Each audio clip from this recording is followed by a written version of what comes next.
On poursuit en culture ce matin. On vous parle de danse parce qu'il y aura un laboratoire en danse, une présentation de performance qui aura lieu ici même dans la région. Pour nous en parler, on reçoit la porte-parole du groupe Compétences Danse de Culture Saguenay-Lac-Saint-Jean. Il s'agit de Mme Roselle Simard. Bienvenue à l'émission. Ça va bien? Très, très bien, merci. Écoutez, on porte-parole de la compétence danse. Votre relation avec la danse, Oui. d'où ça vient cet amour-là? Ah, bien, cette relation-là a commencé à 3 ans. C'est une passion. C'est probablement ce que je fais le mieux. OK. Comme tous les autres membres de la table de compétences, d'ailleurs, on est un groupe à peu près d'une dizaine de personnes, très dynamique.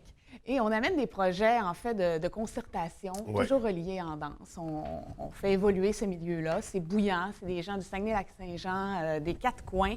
On se rejoint, je te dirais, peut-être 5 à 6 fois par année. Et on amène des projets à terme, dont le prochain laboratoire en danse qui va avoir lieu le 8 avril. Oui. Et là, le projet, le concept du laboratoire en danse, parce que ça fait quelques mois, ça débutait au début de l'année 2016. C'est quoi exactement? En fait, le laboratoire en danse, c'est une plateforme pour les chorégraphes et les créateurs en danse du Saguenay-Lac-Saint-Jean. Ce qu'on veut faire, c'est leur donner un endroit pour tester leur matériel, mais un endroit sécuritaire en même temps. Donc, ça n'a pas besoin d'être un produit qui est complètement fini. Ça peut être une ébauche, une idée qu'ils ont envie d'amener un petit peu plus loin, OK. qu'ils ont envie de tester, mais dans un environnement où ils vont recevoir un feedback du public. Donc, comme je vous dis, ça peut être une chorégraphie terminée, comme ça peut aussi être une improvisation, une fusion entre des styles de danse.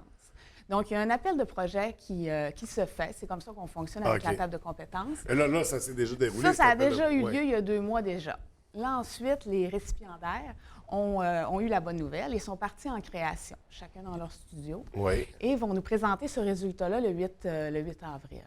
Donc, c'est ce qu'on présente ce matin. Juste pour revenir sur les projets qui ont été présentés, Oui. est-ce qu'on a eu une bonne participation? Est-ce qu'on a un milieu de la danse actif dans la région? Bien, c'est au-delà de nos attentes, oui, parce qu'on ne peut pas prendre plus que 3 à 4 projets par Ouais. laboratoire, parce qu'autrement, la soirée serait trop longue.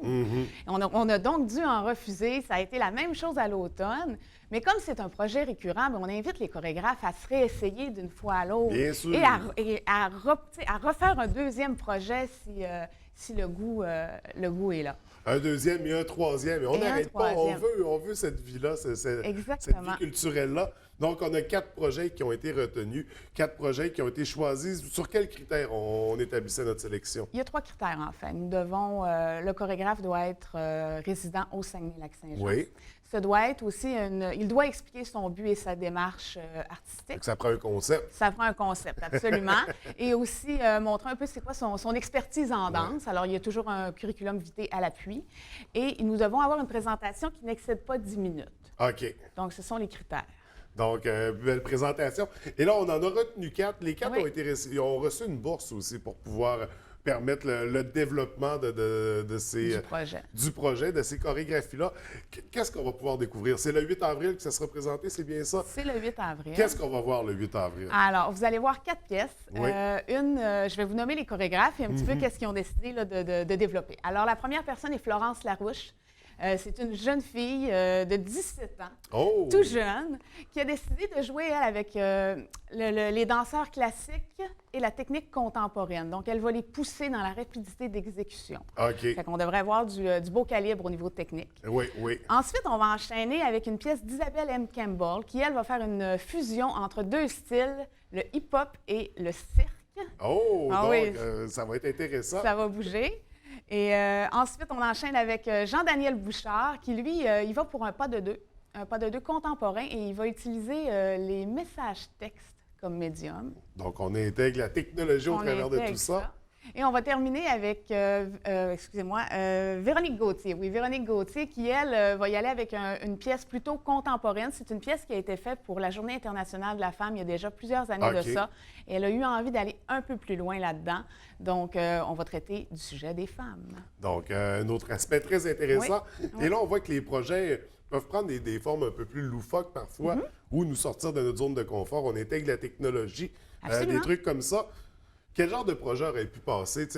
Jusqu'où on peut aller avec un concept comme ça? On peut aller loin. Ça peut être drôle, il peut y avoir de l'humour, ça peut être dérangeant, ça peut... la dernière édition, il y a des pièces qui ont vraiment frappé certains spectateurs. Ah Puis oui? ce qui est intéressant, c'est qu'après chaque présentation, en fait, il y a une discussion entre le public et les chorégraphes. Donc, il y a vraiment une relation. Il y a qui vraiment une s'établit. relation et c'est là qu'on voit jusqu'où le public, qu'est-ce que le public a compris.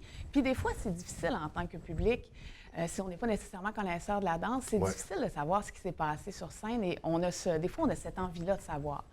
Donc, le chorégraphe vulgarise un petit peu sa démarche et explique aux spectateurs ce qui s'est passé puis ce qu'ils ont vu.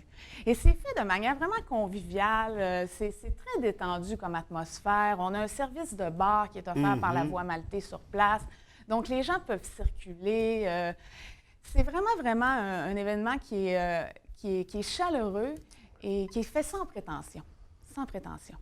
Et qui nous permet de découvrir des talents de la région et de redécouvrir la danse sous d'autres aspects. Donc, vraiment, laboratoire en danse, le 8 avril, à quel endroit déjà? Le 8 avril prochain, 19h, au studio de présentation de l'école Florence Fourcade, 2034 boulevard Tadoussac, chez Coutuminard. Et comment on réserve une place? Comment on se procure un billet? Est-ce qu'il y a un coût d'entrée, Enfin, il y a un premièrement? coût d'entrée, oui, de 5 Oui. payable à la porte. Donc, très abordable Voilà. pour profiter de cette superbe soirée. Et qu'est-ce qu'on surveille d'autre avec la compétence en danse de culture? Oui, bientôt, on a la Journée internationale de la danse le 29 avril. Donc, il y aura des surprises. Je ne vous dis pas on va être où encore, mais on va frapper fort dans la communauté. On travaille aussi sur des journées de formation pour nos professeurs en région, pour les danseurs professionnels qui ont envie d'aller un petit peu plus loin. On travaille justement sur une formation en danse urbaine pour le mois de fin août. OK. Voilà. Donc, encore beaucoup de choses à surveiller. Oui. On se book déjà un rendez-vous pour le prochain sujet, mais on se concentre d'ici là sur le laboratoire en danse. Écoute, Roselle, merci beaucoup. On vous souhaite beaucoup de succès, puis au plaisir de se revoir. Merci.